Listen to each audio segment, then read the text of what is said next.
Hi everyone, welcome to Sham institute daily current అఫైర్స్లో భాగంగా ఈరోజు ఉన్నటువంటి ఇంపార్టెంట్ కరెంట్ అఫైర్స్ ఏమన్నాయో ఒకసారి చూద్దాం. రైట్, సో ఫస్ట్ వన్ చూసినట్లయితే సర్వోన్నత న్యాయస్థానానికి వజ్రోత్సవం అని చెప్పేసి మనకి సుప్రీంకోర్టు న్యూస్లోకి రావడం జరిగిందండి. సో సుప్రీంకోర్టు ఏర్పాటు చేసి 75వ సంవత్సరంలోకి అడుగుపెట్టడం జరిగింది. అంటే సుప్రీంకోర్టు ఏర్పాటు చేసి 75 ఏళ్ళు అవుతున్న సందర్భంగా నరేంద్ర మోదీ గారు ఈ యొక్క సుప్రీంకోర్టును ఉద్దేశించి కొంత ప్రసంగం చేయబోతా ఉన్నారు. కొన్ని వేడుకల్లాగా ఈ యొక్క వజ్రోత్సవాలను చేయబోతా ఉన్నారు. సో మరి ఇది పెట్టి 75 సంవత్సరాలు అవుతుంది కాబట్టి మనం ఎగ్జామ్ పాయింట్ ఆఫ్ వ్యూలో ఇది మనం కరెంట్ పాలిటీలో చదువుకోవచ్చు, స్టాటిక్ పార్ట్లో మనం సుప్రీంకోర్టు అధికారాలు అని చెప్పి చదువుకుంటామండి. సో అలా చదువుకున్నప్పుడు కరెంట్ అఫైర్స్లో భాగంగా సుప్రీంకోర్టు ఏమైనా న్యూస్లోకి వచ్చిందా అనే అంశం మీద లింక్ చేసుకొని చదువుకోవాలి. సో ఇది మనం చూసినట్లయితే ప్రధాని చేతుల మీదుగా నేడు వేడుకలు ప్రారంభం కానున్నాయి. అదేవిధంగా 75 ఏళ్ల సుప్రీంకోర్టు పీఠంపై సీజేలుగా తెలుగు వ్యక్తులు ఇద్దరున్నారు అని చెప్పి చెప్తున్నారు. సుప్రీంకోర్టు ఇప్పటి వరకు ఏర్పడి 75 సంవత్సరాలు అవుతుందండి. సో ఈ 75 సంవత్సరాల్లో మన తెలుగు వ్యక్తులు చీఫ్ జస్టిస్ ఆఫ్ ఇండియాగా అండి, సో నాట్ జడ్జెస్ అండి, చీఫ్ జస్టిస్ ఆఫ్ ఇండియాగా ఇద్దరు పనిచేయడం జరిగింది. సో అదేవిధంగా న్యాయమూర్తులుగా అయితే మాత్రం ఒక 12 మెంబర్స్ 12 మంది పనిచేయడం జరిగింది. వాళ్ళు ఎవరో కూడా చూద్దాం. అదేవిధంగా 33 ఏళ్లకు తొలి మహిళా న్యాయమూర్తి అని చెప్పేసి, అంటే మనకి 1950లో ఏర్పడినప్పటి నుంచి ఒక ఏదైతే న్యాయమూర్తిగా మనకి ఫాతిమా బీవీ అని చెప్పేసి కేరళకి సంబంధించిన ఆమె అంటే ఇటీవల కాలంలో చనిపోవడం కూడా జరిగింది. అదేవిధంగా 77 ఏళ్లకు సీజేఐ కానున్న తొలి మహిళ అని చెప్పి చెప్తా ఉన్నారు. అంటే మనకి ఒక మహిళ కూడా అంటే జస్టిస్ బీవీ నాగరత్నం గారు అని చెప్పేసి ఆమె చీఫ్ జస్టిస్ ఆఫ్ ఇండియాగా కాబోతున్నారు అని చెప్పేసి ఓవరాల్గా మనకి సుప్రీంకోర్టు గురించి రావడం జరిగిందండి. సో ఎగ్జామ్ పాయింట్ ఆఫ్ వ్యూలో సో ఖచ్చితంగా రేపు మనం సుప్రీంకోర్టు నుంచి ఒక బిట్ అడగడానికి సో పాసిబిలిటీ ఉంటుంది ఎగ్జామినర్. సో 75 సంవత్సరంలో అడుగు పెట్టడం జరిగింది సుప్రీంకోర్టు. అయితే మనకి స్వతంత్రం రాకముందర అండి, సో స్వతంత్రం రాకముందర దీనిని ఏమని పేరుతో పిలిచేవారు సార్ అంటే ఫెడరల్ కోర్ట్ ఆఫ్ ఇండియా అని చెప్పేసి పిలిచేవారండి. ఫెడరల్ కోర్ట్ ఆఫ్ ఇండియా అని చెప్పేసి పిలిచేవారు. ఎప్పుడు సార్ ఏర్పాటు చేశారంటే 1937లో ఏర్పాటు చేయడం జరిగిందండి. ఫెడరల్ కోర్ట్ ఆఫ్ ఇండియా 1937లో ఏర్పడటం జరిగింది. ఆ తర్వాత మనకి స్వతంత్రం వచ్చిన తర్వాత మనకి గవర్నమెంట్ ఆఫ్ ఇండియా యాక్ట్ 1935 ప్రకారము దీన్ని సుప్రీం కోర్ట్ ఆఫ్ ఇండియాగా పేరు మార్చడం జరిగింది. సో ఎప్పటి నుంచి ఈ యొక్క సుప్రీం కోర్ట్ ఆఫ్ ఇండియా ఉనికిలోనికి వచ్చింది సార్ అంటే 1950 జనవరి 28న దీన్ని ప్రారంభించడం జరిగింది. ఎందుకంటే మనకి సుప్రీంకోర్టు స్టార్టింగ్లో అంటే మొత్తము 8 మెంబర్స్ ఉండేవారు. అంటే ఒక 7 న్యాయమూర్తులు, సో ఒకరేమో చీఫ్ జస్టిస్, మొత్తం 8 మంది. వారు అందరూ ఒక సమావేశాన్ని ఏర్పాటు చేసుకోవడం జరిగింది. అది ఎప్పుడు సార్ అంటే 1950 జనవరి 28. అప్పటి నుంచే సుప్రీంకోర్టు మనుగడలోనికి రావడం జరిగింది. సో అది మనకి స్టార్టింగ్లో చెప్పామని ఎంతమంది ఉండేవారు 8 అంటే 7+1. ప్రస్తుతం ఎంతమంది ఉన్నారు సార్ సుప్రీంకోర్టులో? ప్రధాన న్యాయమూర్తి అండ్ న్యాయమూర్తి కలిపి అంటే మొత్తం 34 మంది అండి. సో 33+1. ఇటీవల కాలంలో మనం కరెంట్ అఫైర్స్లో కూడా డిస్కస్ చేయడం జరిగిందండి. ఇప్పుడు సుప్రీంకోర్టు అనేది సో పూర్తి కాల సభ్యులతో పనిచేస్తుందని, అంటే మనకి న్యాయమూర్తులతో పనిచేస్తుందని చెప్పేసి మనకి ఇటీవల కాలంలోనే పిబి వరాలే అని చెప్పేసి ఒక వ్యక్తి న్యాయమూర్తిగా ఎన్నికవడంతో మొత్తము 33+1 మొత్తం 34 సో మనకి ఈ యొక్క జడ్జెస్తో మనకి సుప్రీంకోర్టు రన్ అవుతుందని కూడా మనం డిస్కస్ చేయడం జరిగింది. అదేవిధంగా సో ఇది మనకి ఏదైతే మనకి సుప్రీంకోర్టు ఉంటుందో దీనిని 1954 అక్టోబర్ 29న అప్పటి రాష్ట్రపతి బాబు రాజేంద్ర ప్రసాద్ గారు శంకుస్థాపన చేయడం జరిగిందండి. సో ఎవరండి? బాబు రాజేంద్ర ప్రసాద్ గారు భవన నిర్మాణాన్ని అంటే ఇప్పుడు ఉన్నటువంటి సుప్రీంకోర్టుని సో అప్పట్లో ఆయన శంకుస్థాపన చేయడం జరిగింది. దాని యొక్క చిహ్నం అండి మీ అందరికీ తెలిసిందే మనకి సారానాథ్లోని అశోకుని యొక్క స్తూపం అండి. సో ఈ యొక్క స్తూపం కింద యతో ధర్మస్థో జయ అనే ఒక సంస్కృతం వర్డ్ కూడా రాసి ఉంటుంది. సో ఆ స్లోగన్ కూడా గుర్తుంచుకోండి, యతో ధర్మస్థో జయ అని చెప్పేసి రాసి ఉంటుంది. అదేవిధంగా మన తెలుగు నుంచి ఇద్దరు వ్యక్తులు ప్రధాన న్యాయమూర్తులుగా అండి, న్యాయమూర్తులు కాదండి, ప్రధాన న్యాయమూర్తులుగా చేయటం జరిగిందని చెప్పేసి మనం స్టార్టింగ్లో చెప్పుకున్నాం. వారిలో ఒకళ్ళు కోకా సుబ్బారావు గారండి. సో ఇతను 9 నెలలు మాత్రమే చీఫ్ జస్టిస్ ఆఫ్ ఇండియాగా పనిచేశారు. 1966 జూన్ మంత్లో ఇతను సుప్రీంకోర్టుకి ఎన్నికవడం జరిగింది. 9 నెలలు మాత్రమే ప్రధాన న్యాయమూర్తిగా పనిచేశారు. ఆ తర్వాత 48వ వ్యక్తి అండి. సో ఎవరు సార్ అంటే ఎన్వి రమణ, అంటే నూతలపాటి వెంకట రమణ అని చెప్పేసి అంటాం. మన ఆంధ్రప్రదేశ్కి సంబంధించి కృష్ణా జిల్లాకు సంబంధించినటువంటి వ్యక్తి. అతను 48వ చీఫ్ జస్టిస్ ఆఫ్ ఇండియాగా పనిచేయడం జరిగింది మన సుప్రీంకోర్టు ఆఫ్ ఇండియాకి. అయితే ఈయన 2021 ఏప్రిల్ 24న సో ఇతను 16 నెలలు మనకి చీఫ్ జస్టిస్ ఆఫ్ ఇండియాగా పనిచేయడం జరిగింది. ఎన్నో వ్యక్తి సార్ అంటే ఇతను 48వ చీఫ్ జస్టిస్ ఆఫ్ ఇండియాగా పనిచేయడం జరిగింది. ఆ తర్వాత 49వ వ్యక్తిగా యుయు లలిత్ రావడం జరిగింది. ప్రస్తుతం 50వ చీఫ్ జస్టిస్ ఆఫ్ ఇండియాగా మనకి డివై చంద్రచూడ్ గారు ఉండడం జరిగిందండి. సో ఆయన కూడా ఏదైతే ఈ మంత్ అంటే ఈ ఇయర్ ఎండింగ్ నాటికి అంటే 2024 సో ఎప్పుడంటే 2024 సో 2024 అండి. సో 2024 నవంబర్ 10తో ఇతర పదవీ కాలం కూడా అయిపోతుంది. అంటే మామూలుగా సుప్రీంకోర్టు సో న్యాయమూర్తుల యొక్క రిటైర్మెంట్ ఏజ్ ఎంత సార్ అంటే 65 ఇయర్స్ అండి. So 65 years. సో ఇతర పదవీ కాలం అంటే ఎప్పటిదాకా ఉంటారు డివై చంద్రచూడ్ గారు అంటే 2024 నవంబర్ 10 వరకు ఉంటారు. ఆ తరువాత ఒక వ్యక్తి రాబోతున్నారండి. ఆయనే మనము సంజయ్ కిషన్ కౌల్ అని చెప్పేసి చెప్పొచ్చండి. ఎవరండి ఆయన? సంజయ్ కిషన్ కౌల్ అని చెప్పేసి అంటాము. ఇతను 51వ చీఫ్ జస్టిస్ ఆఫ్ ఇండియాగా రాబోతా ఉన్నారు. ఎప్పటి నుంచి వస్తారు సార్ అంటే ఇతను 2024 నవంబర్ 11వ తారీఖు నుంచి ఇతను చీఫ్ జస్టిస్ ఆఫ్ ఇండియాగా రాబోతున్నారు అని చెప్పేసి మనం కరెంట్ అఫైర్స్లో డిస్కస్ చేసాం. ప్రస్తుతం ఈ యొక్క సంజయ్ కిషన్ కౌల్ గారు నాల్సా నేషనల్ లీగల్ సర్వీసెస్ అథారిటీకి సో ఇతను ప్రెసిడెంట్గా ఉండడం జరిగింది. అంటే నాల్సాకి ఎవరు ప్రెసిడెంట్గా ఉంటారు అంటే సుప్రీంకోర్టులో అంటే చీఫ్ జస్టిస్ తర్వాత అత్యంత సీనియర్ అయినటువంటి వ్యక్తినే నాల్సాకి ప్రెసిడెంట్గా నియమిస్తారు. ప్రస్తుతం సంజయ్ కిషన్ కౌల్ అనే వ్యక్తి నాల్సాకి హెడ్గా ఉండడం జరిగింది ప్రెసిడెంట్గా. ఈ నాల్సా అనేది 1995 నుంచి అమల్లోనికి రావడం జరిగిందని, ఇది పేదలకు ఉచిత న్యాయాన్ని అందిస్తుందని చెప్పేసి కూడా మనం డిస్కస్ చేయడం జరిగింది. సో ఆ తరువాత మనకి బివి నాగరత్నం గారండి. సో ఈమె మహిళ అండి. ఈమె 2027 సెప్టెంబర్ 24 నుంచి ప్రధాన సో న్యాయమూర్తిగా రాబోతున్నారండి. సో చాలా ఇంపార్టెంట్ గుర్తుంచుకోవాల్సిందే. మనకి ఏదైతే బివి నాగరత్నం గారు ఉన్నారో ఈ బివి నాగరత్నం గారే 2027 సెప్టెంబర్ 24న చీఫ్ జస్టిస్ ఆఫ్ ఇండియాగా ప్రధాన న్యాయమూర్తిగా సో మనకి ఈమె రాబోతూ ఉన్నారు. ఎందుకంటే సీనియారిటీ ప్రకారం ఈమెకే రాబోతుందని చెప్పి చెప్తా ఉన్నారండి. సో ఇతనైతే మాత్రము నెక్స్ట్ అండి మనకి 51వ వ్యక్తిగా సంజయ్ కిషన్ కౌల్ గారు రాబోతా ఉన్నారు అనే పాయింట్స్ ఇవన్నీ కూడా మనం కరెంట్ అఫైర్స్లో డిస్కస్ చేసినవేనండి. నాల్సా కానివ్వండి. సో అదేవిధంగా ఇతను మనకి 51వ చీఫ్ జస్టిస్ ఆఫ్ ఇండియాగా రాబోతున్నారని, మొత్తం ఇప్పటి వరకు 34 మంది, రీసెంట్గా మనకి పిబి వరాలే గారు రాబోతున్నారు అని చెప్పి రావడంతోనే పూర్తికాల సభ్యత్వంగా పనిచేస్తుందని చెప్పేసి కూడా మనం డిస్కస్ చేయడం జరిగింది.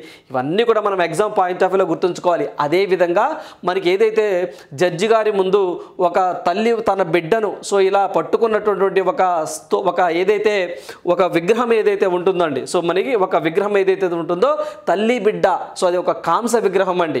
సో అది అంటే మనకి కళ్ళకు గంతలు కట్టి ఇలా చూసారండి. సో ఆ యొక్క విగ్రహాన్ని రూపకల్పన చేసినటువంటి వ్యక్తి ఎవరు సార్ అంటే మనకి చింతామణికర్ అని చెప్పేసి ఇతను ఆ విగ్రహాన్ని రూపకల్పన చేసినటువంటి వ్యక్తి. అది 210 సెంటీమీటర్ల ఎత్తు ఉంటుంది అని చెప్పేసి అంటున్నారు. తల్లి బిడ్డ కాంస విగ్రహం. దాన్ని 1978 ఫిబ్రవరి 20న సుప్రీంకోర్టులో ఏర్పాటు చేయటం జరిగింది. సో ఇవన్నీ కూడా మన రాబోయే ఎగ్జామ్లో ఏదో ఒక పాయింట్ని తీసుకుని ఎగ్జామినర్ అడగడానికి ఆస్కారం ఉంటుంది, గుర్తుంచుకోండి.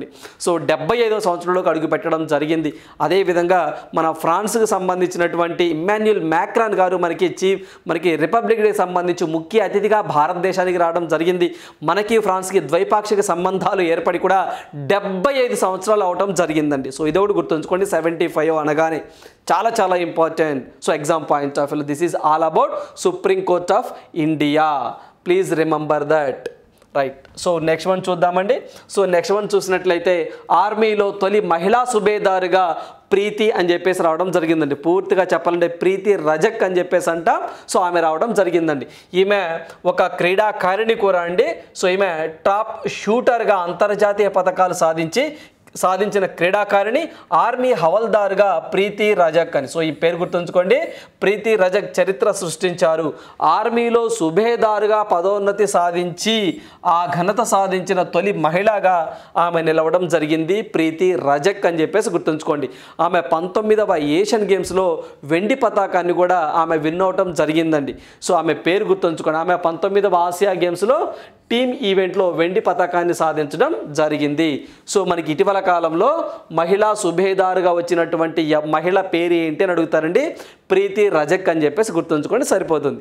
మరి ఇటీవల కాలంలో మహిళలు అనే అంశం మీద మనం ప్రతిసారి డిస్కస్ చేస్తూనే ఉంటాము. మనం ఆల్రెడీ కరెంట్ అఫైర్స్లో డిస్కస్ చేశాము. మీకు ఒక్కసారి గుర్తు చేసే ప్రయత్నం చేస్తాను. ఒకసారి వింటే మీకు 10 సార్లు చదివిన దాంతో సమానం. కాబట్టి ఇటీవల కాలంలో తొలి మహిళ అనే అంశం మీద కొంతమంది వార్తల్లోకి వచ్చారు. వాళ్ళు ఎవరో మీకు గుర్తు చేస్తాను, ఒకసారి చూడండి. మనకి ఇటీవల కాలంలో చూసినట్లయితే SEBI, securities exchange board of ఇండియాకి మొట్టమొదటి డైరెక్టర్ జనరల్గా మనకి మాధవి పూరి బచ్ రావడం జరిగిందని చెప్పేసి మాట్లాడుకున్నాం. వందే భారత్ నడిపిన మొట్టమొదటి మహిళ సురేఖ యాదవ్ అని చెప్పేసి మాట్లాడుకున్నాం. కాంపిటీషన్ కమిషన్ ఆఫ్ ఇండియాకి సంబంధించి రవనీత్ కౌర్ అని చెప్పేసి అనుకున్నాం. పవర్ ఫైనాన్స్ కార్పొరేషన్కి సంబంధించిన హెడ్గా పరమిందర్ చోప్రా గారు రావడం జరిగిందని చెప్పేసి డిస్కస్ చేశాం. అదేవిధంగా మనకి కజిరంగా నేషనల్ పార్క్కు సంబంధించి ఫస్ట్ ఉమెన్ ఫీల్డ్ డైరెక్టర్గా మనకి సోనాలి ఘోష్ రావడం జరిగింది అనుకున్నాం. అదేవిధంగా ఐఐటి మెడ్రాస్ వారు టాంజానియా దేశంలోని జాంజిబార్ ద్వీపంలో దీని యొక్క క్యాంపస్ ఒకదాన్ని ఏర్పాటు చేస్తే దానికి మొట్టమొదటి ఉమెన్ డైరెక్టర్గా ప్రీతి అగల్యం రావడం జరిగిందని చెప్పేసి డిస్కస్ చేశాం. అదేవిధంగా మనకి CISF అని చెప్పేసి అంటే సెంట్రల్ ఇండస్ట్రియల్ సెక్యూరిటీ ఫోర్స్గా నైనా సింగ్ అని చెప్పేసి ఒక మహిళ ఈ యొక్క CISFకి హెడ్గా రావడం, డైరెక్టర్ జనరల్గా రావడం జరిగిందని డిస్కస్ చేశాం. అదేవిధంగా నౌకాదళ యుద్ధ నౌకకు ప్రేరణ దేవస్థలి అని చెప్పేసి ఒక ఆమె ఎన్నికవడం జరిగిందని చెప్పేసి కూడా మనం డిస్కస్ చేశామండి. ఎప్పటి వరకు ఒక నౌకాదళ యుద్ధ దళానికి సో హెడ్గా ఒక మహిళని నియమించలేదు, బట్ నియమించారని చెప్పేసి ప్రేరణ దేవస్థలిని గురించి కూడా మనం డిస్కస్ చేశాం. అదేవిధంగా సియాచిన్, సో అతి పెద్ద ఎత్తైనటువంటి సో ఒక గ్లేషియర్ అని చెప్పొచ్చండి, మనకి పాకిస్తాన్కి బోర్డర్లో ఉంటుంది. అక్కడ తొలి మహిళా మెడికల్ ఆఫీసర్గా గీతికా కౌల్ గారు రావడం జరిగిందని చెప్పేసి డిస్కస్ చేశాం. అదేవిధంగా మనకి ICFRA అంటే Indian council of research forest research institute అని చెప్పేసి అంటామండి. Indian council of forest research institute అని చెప్పేసి మనకి ఉత్తరాఖండ్ డెహ్రాడూన్లో ఉంటుంది. దానికి కాంచన్ దేవి గారు రావడం జరిగిందండి, మొట్టమొదటి మహిళా డైరెక్టర్ జనరల్ అని చెప్పేసి కూడా మనం డిస్కస్ చేశాం. అదేవిధంగా రీసెంట్గా రిపబ్లిక్ డే పేరెడ్ మహిళల దళానికి కూడా మనకి శ్వేత సుగంధ్ అని చెప్పేసి ఆమె నాయకత్వం వహించిందని చెప్పేసి కూడా డిస్కస్ చేశాం. ఇవన్నీ కూడా మొట్టమొదటి మహిళలోని అంశం మీద మనం డిస్కస్ చేశామండి. అదేవిధంగా కౌన్సిల్ ఆఫ్ సైంటిఫిక్ ఇండస్ట్రియల్ రీసెర్చ్కి CISFకి మొట్టమొదటి మహిళా డైరెక్టర్ జనరల్గా ప్రీతి అగల్యం గారు రావడం జరిగిందని కూడా మనం డిస్కస్ చేయడం జరిగింది. సో ఇవన్నీ కూడా మనం ఎగ్జామ్ పాయింట్ ఆఫ్ వ్యూలో గుర్తుంచుకోవాల్సిన అంశాలు, ఇవన్నీ కూడా మనం ప్రొవైడ్ చేయడం జరిగింది. మీరు నోట్ మేకింగ్ కూడా చేసుకున్నారు, మీ PDFలో కూడా ఉన్నాయి. ఒక్కసారి తీసి రివిజన్ చేయటమే మిగిలి ఉన్నది. దయచేసి ఒక బిట్టు మనం ఎక్స్పెక్ట్ చేయొచ్చు, ప్లీజ్ రిమెంబర్ దట్. సో ఇప్పుడు మళ్ళీ ప్రీతి రజక్ వార్తల్లోకి వచ్చారు. ఆమె ఆర్మీలో సుబేదారుగా పదోన్నతి పొందిన మొట్టమొదటి మహిళ అని చెప్పేసి ఇక్కడ మనం గుర్తుంచుకోవాలి. రైట్. సో నెక్స్ట్ వన్ చూద్దాం. సో నెక్స్ట్ వన్ చూసినట్లయితే మిస్ జపాన్గా ఉక్రెయిన్ యువతి అని చెప్పేసి అంటున్నారండి. ఆమె పేరు గుర్తుంచుకోండి సరిపోతుంది. మిస్ జపాన్ ఇటీవల కాలంలో సో ఎన్నిక అంటే మనకి గెలుపొందినటువంటి వ్యక్తి ఎవరు సార్ అంటే ఆమె పేరు కరోలినా షినో అని చెప్పేసి అంటామండి.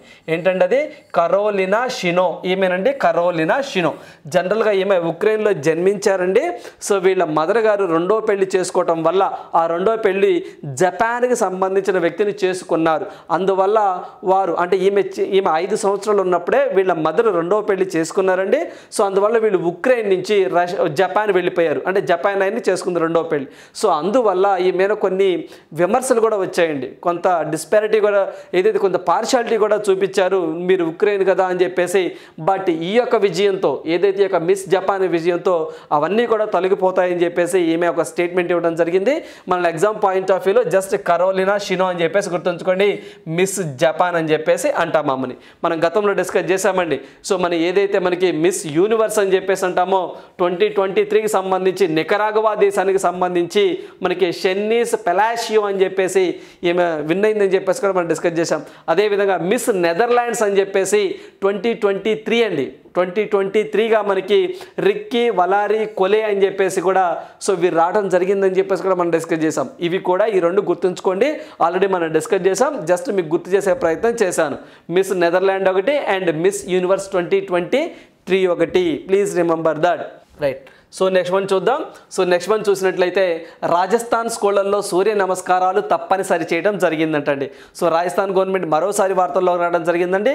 మీ అందరికీ తెలిసిందే, నరేంద్ర మోదీ గారు జూన్ 21వ తారీఖున ఇంటర్నేషనల్ ఇయర్ ఆఫ్ యోగా డేని మనం సెలబ్రేట్ చేస్తూ ఉంటాం. యుఎన్ఓ డిక్లేర్ చేసింది 2014వ సంవత్సరంలో. సో మీ అందరికీ తెలిసిందే. అయితే ఈ యొక్క యోగా డేలో భాగంగానే సూర్య నమస్కారాలు ఉంటాయండి.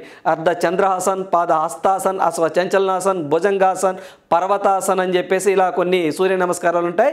ఇవన్నీ కూడా ఖచ్చితంగా ఆయా స్కూళ్ళల్లో, ప్రభుత్వ స్కూళ్ళల్లో సూర్య నమస్కారాలు తప్పనిసరిగా చేయాలి అని చెప్పేసి ఉదయం ప్రార్థనల తర్వాత ప్రతిరోజు విద్యార్థులు ఈ యొక్క సూర్య నమస్కారాలు చేయాలని చెప్పేసి ఏదైతే మనకి రాజస్థాన్ విద్యాశాఖ మంత్రి మదన్ దిలావర్ గారు సో మనకి చెప్పడం జరిగింది, ప్రకటించడం జరిగింది. మన ఎగ్జామ్లో ఏమని అడుగుతారు, ఇటీవల కాలంలో సూర్య నమస్కారాలను తప్పనిసరి చేసినటువంటి రాష్ట్రం ఏంటి అంటే ఆయా ప్రభుత్వ స్కూళ్ళల్లో సూర్య నమస్కారాలు ఖచ్చితంగా పాటించాలని ఉత్తర్వులు జారీ చేసిన రాష్ట్రం ఏదైనా అడుగుతారు, రాజస్థాన్ అని చెప్పేసి మనం ఆన్సర్ గుర్తుంచుకోవాలండి. సో అదేవిధంగా రాజస్థాన్ అనగానే మనకి సీఎంగా ఒక వ్యక్తి రావడం జరిగింది. మీ అందరికీ తెలిసిందే, బీజేపీ పార్టీ అక్కడ విన్ అవడం జరిగిందండి.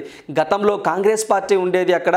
ఆ రాజస్థాన్కి సంబంధించి మనకి ఎవరైతే అశోక్ గెహ్లాట్ గారు ఉండేవారండి. సో ఇప్పుడు మనకి భజన్ లాల్ శర్మ అని చెప్పేసి ఆయన సీఎంగా రావడం జరిగింది. మీ అందరికీ తెలిసిందే రాజస్థాన్ అనగానే. అదేవిధంగా రాజస్థాన్ అనగానే ఇంకో కొన్ని పాయింట్లు గుర్తుంచుకోవాలి మీరు. ఏంటి సార్ అంటే రాజస్థాన్ అనగానే మన భారతదేశంలో ఎక్కువగా మనకి కెమెల్స్ అంటే ఒంటెలు ఎక్కువగా ఉన్న రాష్ట్రం రాజస్థానేనండి. సో అక్కడ మనకి కెమెల్ ఫెస్టివల్ అని కూడా సెలబ్రేట్ చేస్తూ ఉంటారు.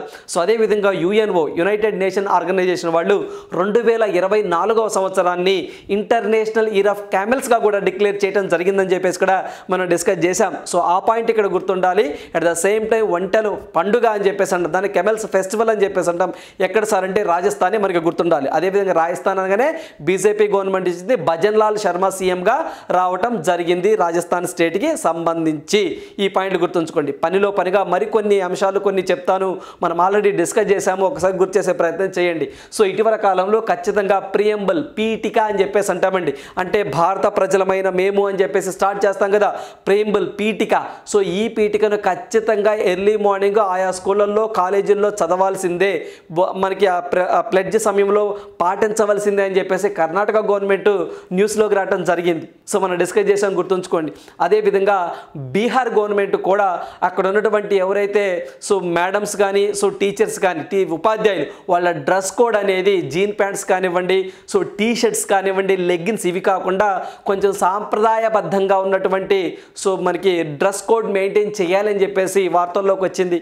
అదేవిధంగా సో ఏ రాష్ట్రానికి సంబంధించిన అభ్యర్థులైనా సరే ఒకవేళ ఏదైతే స్కూల్లో టీచర్ల పోస్టుల కోసము బీహార్లో అప్లై చేసుకోవచ్చు, ఏ స్టేట్ వాళ్ళైనా అని చెప్పేసి బీహార్ వార్తల్లోకి రావడం జరిగింది. అదేవిధంగా కేరళ గవర్నమెంట్ ఇటీవల కాలంలో సర్, మేడం అని చెప్పేసి అలా సంబోధించకూడదు, ఎవరినైనా సరే టీచర్ అని మాత్రమే బోధించాలి. మనకి ఏదైతే మనకి జెండర్ ఇన్ఈక్వాలిటీలో భాగంగా ఈ ఇనిషియేటివ్ తీసుకురావడం జరిగిందని చెప్పేసి మనం డిస్కస్ చేయడం జరిగింది కేరళ స్టేట్కి సంబంధించి. సో ఇవన్నీ కూడా మనం గుర్తుంచుకోవాల్సినటువంటి అంశాలు. సో చాలా చాలా ఇంపార్టెంట్, గుర్తుంచుకోండి. రైట్. సో నెక్స్ట్ వన్ చూద్దాం. సో నెక్స్ట్ వన్ చూసినట్లయితే ప్రపంచంలోనే అతిపెద్ద క్రూయిజ్ నౌక తొలి ప్రయాణానికి సిద్ధం అని చెప్పేసి అమెరికాకి సంబంధించినటువంటి నౌక అండి. ప్రపంచంలోనే అతిపెద్ద క్రూయిజ్ నౌక ఇదేనండి. సో ఇది దీని యొక్క జర్నీ అనేది స్టార్ట్ అవడం జరిగింది. ఏంటి సార్ ఇది అంటే ఐకాన్ ఆఫ్ ది సీస్ అని చెప్పేసి అంటారండి. ఐకాన్ ఆఫ్ ద సీస్ అని చెప్పేసి అంటాం. దీనిని రాయల్ కరేబియన్ సంస్థ అనేది సో అభివృద్ధి చేయడం జరిగింది. సో ఇది కూడా చాలా చాలా ఇంపార్టెంట్ అండి. రాయల్ కరేబియన్ సంస్థకు చెందినటువంటి Icon of the Seas so ప్రపంచంలోనే అతి పెద్ద క్రూయిజ్ నౌక అండి. అంటే విహారానికి దీన్ని ఉపయోగిస్తూ ఉంటారు, అంటే మనకి విహారయాత్రలు అని చెప్పేసి అంటామండి, దీనికి ఉపయోగిస్తూ ఉంటారు. అంటే జస్ట్ పర్యాటకం కోసం దీన్ని తీసుకురావడం జరిగింది. అమెరికాలోని ఫ్లోరిడా రాష్ట్రం సో ఇది మనకి మయామి పోర్టు నుంచి అండి. సో మయామి పోర్టు నుండి ఇది బయలుదేరిందని చెప్పేసి సముద్ర జలాలపై విహరిస్తూ వివిధ దీవులను చుట్టేయనున్నది అని చెప్పేసి మనకి న్యూస్ రావడం జరిగింది. సో ఇది గుర్తుంచుకోండి. ఐకాన్ ఆఫ్ ది సీస్ అని చెప్పేసి అంటాం. సో దీన్ని రాయల్ కరేబియన్ సంస్థ అభివృద్ధి చేసిందని చెప్పేసి అన్నాం, అమెరికాకు సంబంధించింది.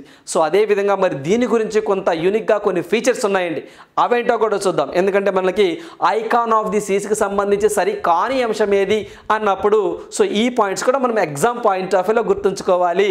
సో ఏంటి సార్ అంటే అవి ఫిన్లాండ్లోని మేయర్ తుర్క్ షిప్ యార్డులో దీన్ని నిర్మించడం జరిగింది.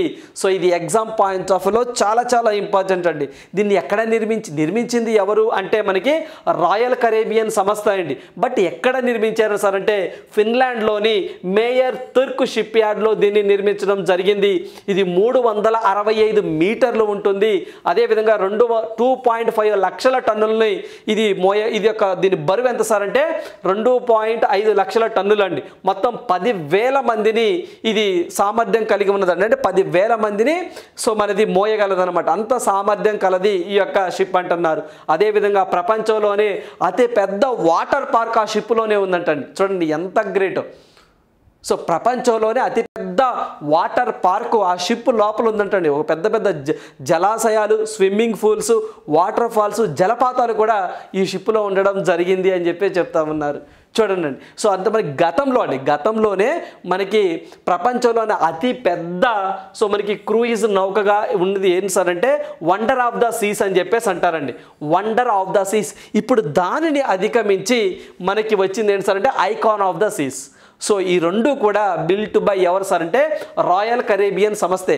ఈ యొక్క వండర్ ఆఫ్ ద సీస్ని నిర్మించింది కూడా మనకి రాయల్ కరేబియన్ సంస్థే. Please remember that. సో ఈ పాయింట్ గుర్తున్నప్పుడే మన భారతదేశంలో ఎంవి గంగా విలాస్ అని చెప్పేసి మీరు చదువుకున్నారండి.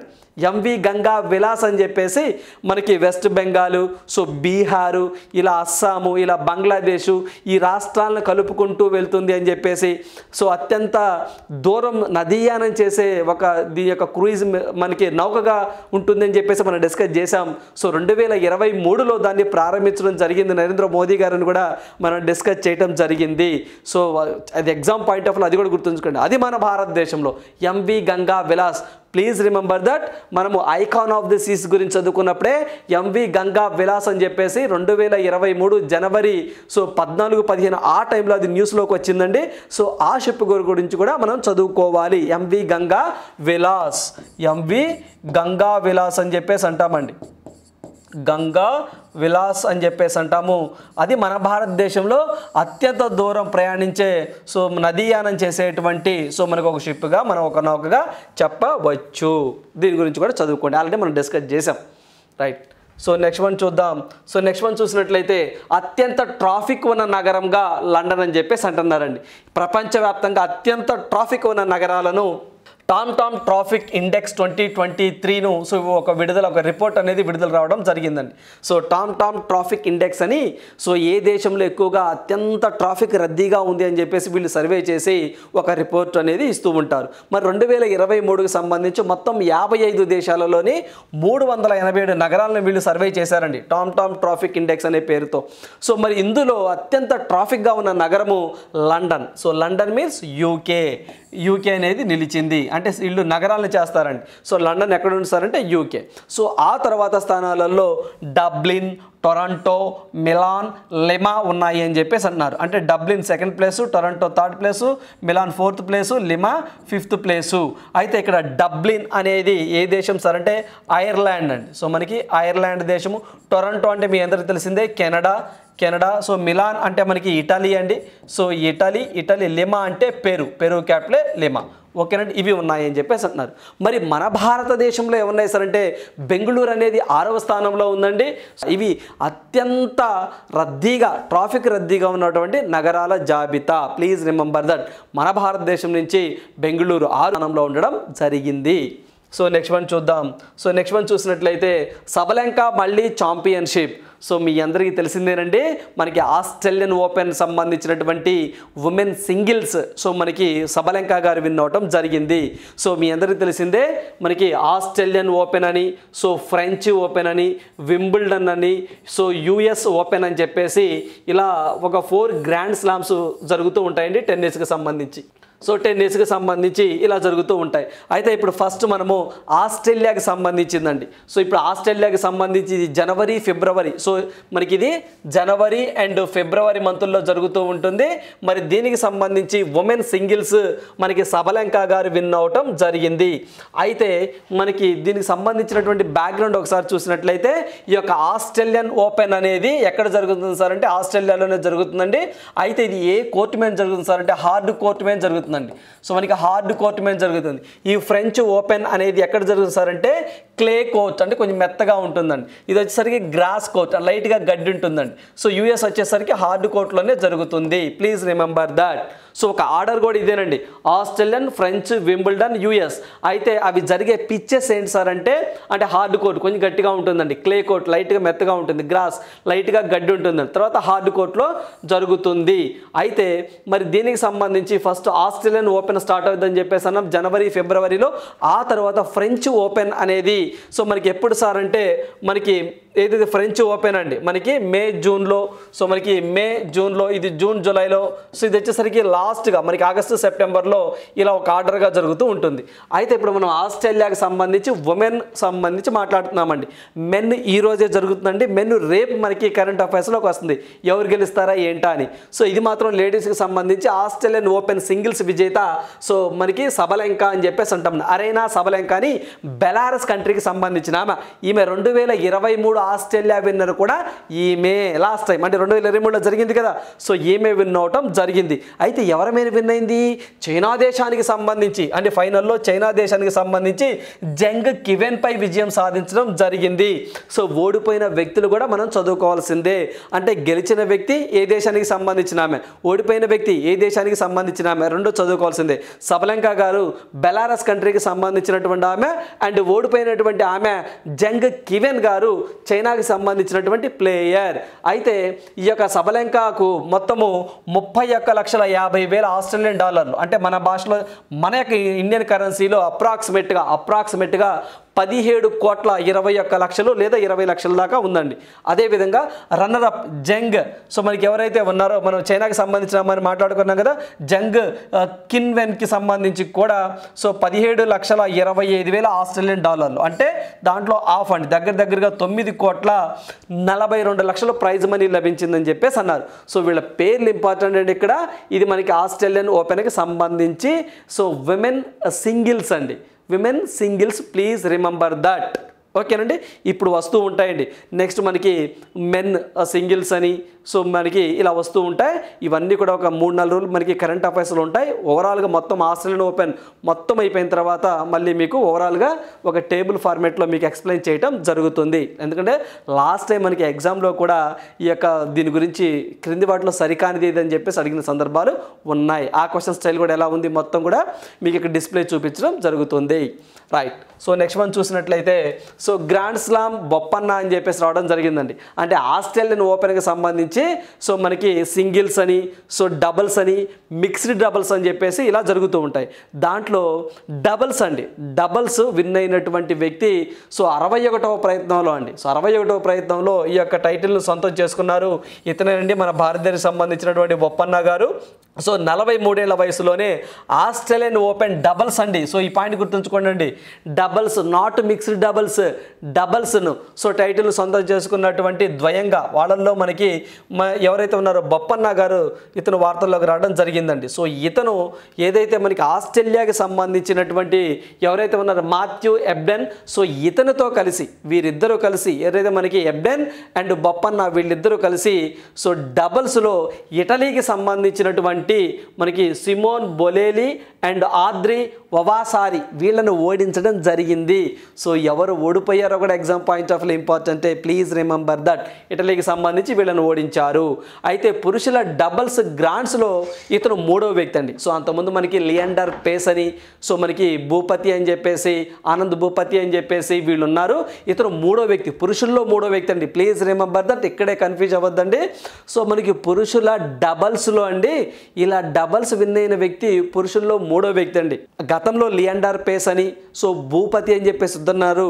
సో ఆ తర్వాత ఇతను రావడం జరిగిందండి. సో విమెన్లో మనకి డబల్స్లో సానియా మీర్జా గారు ఉండడం జరిగింది గతంలో. సో ఇది మెన్ కేటగిరీలో 3వ భారతీయుడు. Please remember that. ఆయన గతంలో ఫ్రెంచ్ ఓపెన్ మిక్స్డ్ డబల్స్ అండి, మిక్స్డ్ డబల్స్ 2017లో బొప్పన్న గారు విన్ అవటం జరిగింది. So please remember that. Australian Open doubles women డబల్స్లో ఆస్ట్రేలియన్ ఓపెన్ మెన్ డబల్స్లో ఏ ద్వయం విన్ అయ్యారు అంటే బొప్పన్న గారు అండ్ మనకి ఎబ్డెన్ గారు. సో గుర్తుంచుకోండి, ఇతను మన ఇండియాకి సంబంధించినటువంటి, మన భారతదేశానికి సంబంధించినటువంటి వ్యక్తి. సో ఇలా 43 ఏళ్ల వయసులో అత్యంత మనకి ఎక్కువగా వయసు ఉన్నటువంటి వ్యక్తి సో ఇలా విన్ అవటం ఇదే చరిత్ర అని చెప్పి చెప్తున్నారు. Please remember that. మరి మెన్నుకు సంబంధించి సింగిల్స్ ఎవరు ఏంటి మనం రేపటి కరెంట్ అఫైర్స్లో డిస్కస్ చేద్దాం. ఈరోజు ఫైనల్ మ్యాచ్ జరుగుతుంది కాబట్టి. సో నెక్స్ట్ వన్ చూద్దాం. సో నెక్స్ట్ వన్ చూసినట్లయితే భారత్లో మూత్రపిండాల వ్యాధికి ప్రధాన కారణాలు ఇవే అని చెప్పి శాస్త్రవేత్తలు గుర్తించారట. ఏంటట? భారత్లో community Edward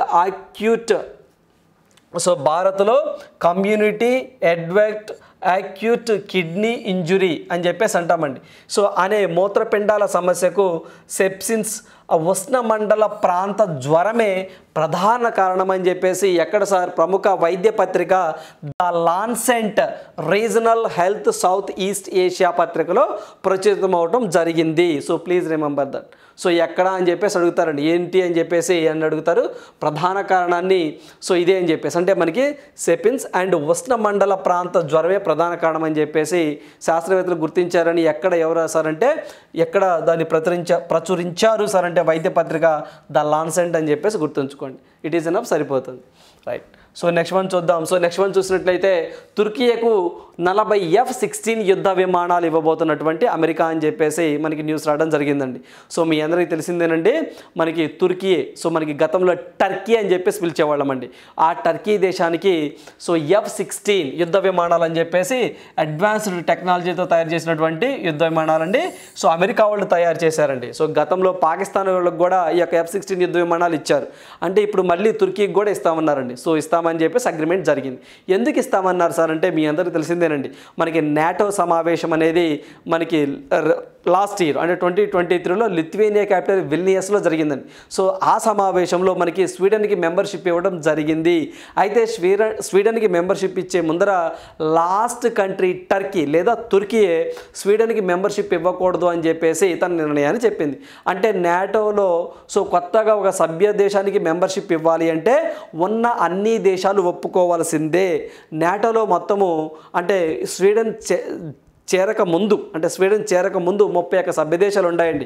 like last country 31 సభ్య దేశంగా ఫిన్లాండ్ ఉంది. 32వ సభ్య దేశంగా స్వీడన్ చేర్చుకోవాలి అంటే తుర్కీ కొన్ని కండిషన్లు పెట్టిందండి. ఎందుకంటే తుర్కీనే లాస్ట్గా అడ్డుకున్నది. కానీ మాకు F-16 యుద్ధ విమానాలు కానివ్వండి, మాకు కొన్ని షరతులు ఉన్నాయి, అవి ఒప్పుకుంటేనే మేము స్వీడన్కి మెంబర్షిప్ ఇచ్చే విధంగా మేము ఓటేస్తాము, లేకపోతే వేయమంటే జో బైడెన్ గారు అన్నారు. సో ఏవైతే తుర్కీ పెట్టినటువంటి కొన్ని కండిషన్స్ ఉంటాయో ఆ కండిషన్కి ఒప్పుకోవడం జరిగిందండి. ఆ కండిషనే మాకు F-16 యుద్ధ విమానాలు కావాలి అని చెప్పేసి తుర్కీ అడగడం జరిగింది. సో ఇప్పుడు వాటికి సంబంధించి ఖచ్చితంగా తుర్కీకి యుద్ధ విమానాలు ఇస్తాము అని చెప్పేసి అమెరికా వాళ్ళు నిర్ణయించడం జరిగింది. అదేవిధంగా సో మనకి తుర్కీకి అండ్ గ్రీస్ కంట్రీకి ఎప్పుడు కూడా కొంత ఇబ్బందికరమైన వాతావరణం ఉంటుందండి. ఆ రెండు కంట్రీస్కి పడవు. సో ఆ యొక్క సిచ్యువేషన్ బేస్ చేసుకొని తుర్కీ వాళ్ళు మాకు F-16 యుద్ధ విమానాలు కావాలి అని చెప్పేసి అమెరికాని అడిగారు. అట్ ద సేమ్ టైం గ్రీస్కి కూడా అమెరికాకు సంబంధించి ఒక 40 ఆధునిక F-35 అండి, ఇవి వేరు F-35 యుద్ధ విమానాలను విక్రయిస్తాము అని చెప్పేసి అమెరికా వాళ్ళు చెప్పడం జరిగింది. అంటే ఇప్పుడు అమెరికా వాళ్ళు తయారు చేసినటువంటి F-16 కానివ్వండి, అమెరికా వాళ్ళు తయారు చేసినటువంటి F-35 విమానాలు కానివ్వండి, ఈ రెండింటిని 2 కంట్రీస్కి ఇస్తున్నారండి. ఒకటి F-16 యుద్ధ విమానాలు అయితే మాత్రము తుర్కీకి ఇస్తున్నారు, అండ్ సో ఇక F-35 యుద్ధ విమానాలని గ్రీస్ కంట్రీకి ఇస్తా ఉన్నారు. ప్లీజ్ రిమెంబర్ దట్, గ్రీస్ కంట్రీకి ఇస్తాము అని చెప్పేసి సో అమెరికా ప్రభుత్వం నిర్ణయించడం జరిగింది.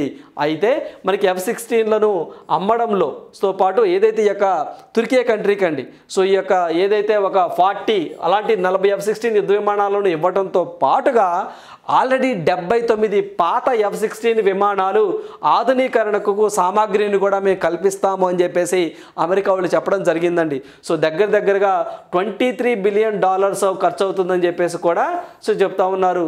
సో అంత అమౌంట్తో వాటిని మేము ఆధునీకరిస్తాం, అంత ఏవైతే మనకి ఒక 40 F-16 యుద్ధ విమానాలు తుర్కీ కంట్రీకి మేము ఇస్తాము అని చెప్పేసి అమెరికా డెసిషన్ తీసుకోవడం జరిగింది. Please remember that. గతంలో అమెరికా వాళ్ళు పాకిస్తాన్కి కూడా ఈ యొక్క F-16 యుద్ధ విమానాలు ఇవ్వడం జరిగింది. So please remember that. So ఎందుకు ఇచ్చారు అంటే స్వీడన్కి మెంబర్షిప్ నాటోలో ఇచ్చినందుకు గాను సో తుర్కీ వాళ్ళకి అమెరికా వాళ్ళు ఇవి ఇవ్వబోతున్నారు అని చెప్పి చెప్తా ఉన్నారు. ప్లీజ్ రిమెంబర్ దట్, గుర్తుంచుకోండి. గ్రీస్ అనగానే నరేంద్ర మోదీ గారు 40 ఏళ్ల తర్వాత ఒక భారత ప్రధాని గ్రీస్కి అడుగుపెట్టడం మొట్టమొదటిసారి అని చెప్పేసి 2023లో నరేంద్ర మోదీ గారు గ్రీస్ పర్యటన చేపట్టడం జరిగింది. మీ అందరికీ తెలిసిందే, రైట్? సో చెక్ లిస్ట్ చూద్దామండి.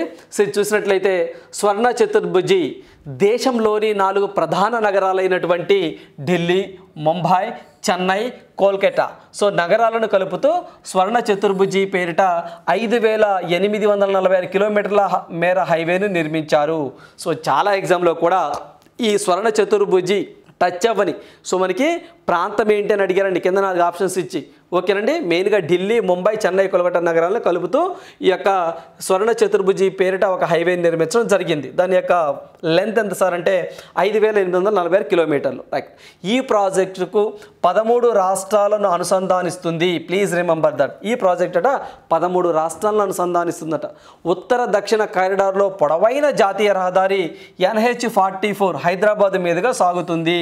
సో దీని పొడవు దాదాపు 4000 కిలోమీటర్లు. Please remember that. తూర్పు పశ్చిమ దిశల్లో NH27 పోర్బందర్ గుజరాత్ నుంచి సో సిల్చేరు అస్సాంను కలుపుతుంది. దీని పొడవు 3300 కిలోమీటర్లు. So please remember that. ఉత్తర దక్షిణ కారిడార్, తూర్పు పడమర కారిడార్ ఝాన్సీ వద్ద కలుస్తాయి అని చెప్పేసి అంటున్నారండి.